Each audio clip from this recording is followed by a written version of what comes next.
I'm Don Pettit. I'm a NASA astronaut, and I'm on the International Space Station. We're currently about 240 nautical miles above the surface of Earth.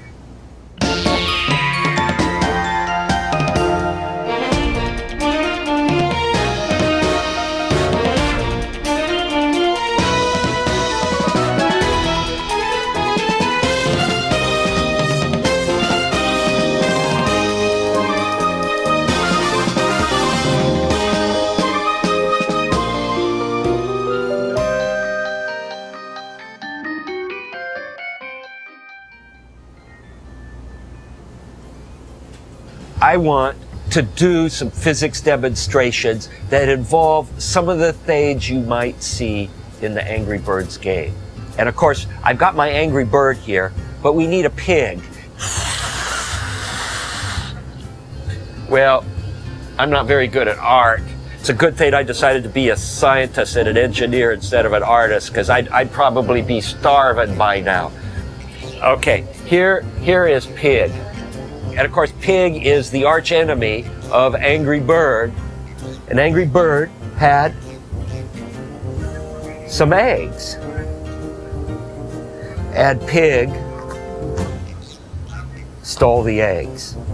And don't ask me how I got the eggs on Space Station.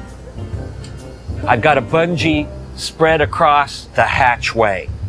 And this bungee is kind of like a slingshot.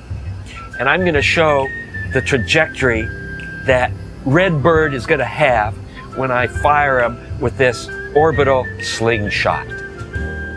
Launching Redbird into space. Well, hey, we're already into space. Whoa, look at that. Whoa, all the way down. That's an example of a trajectory. It's a straight line from our perspective here. Gravity will attract an object if it's moving in a straight line, and it will no longer move in a straight line. It gets bent and it goes in a curved trajectory. And guess what? Astronauts have to worry about these things, because if you're in a rocket and say you're trying to get from one orbit and rendezvous a space station, you end up going in curved trajectories, and you need to know how to fire your rocket engines so that you can go from where you are to where you want to be. And if you understand the math, if you understand the physics, it will allow you to go out and get a neat job. A job sort of like mine. And we got to see all of this in a weightless environment, which is what the Angry Bird space game is going to be like, with gravity fields from planetary bodies.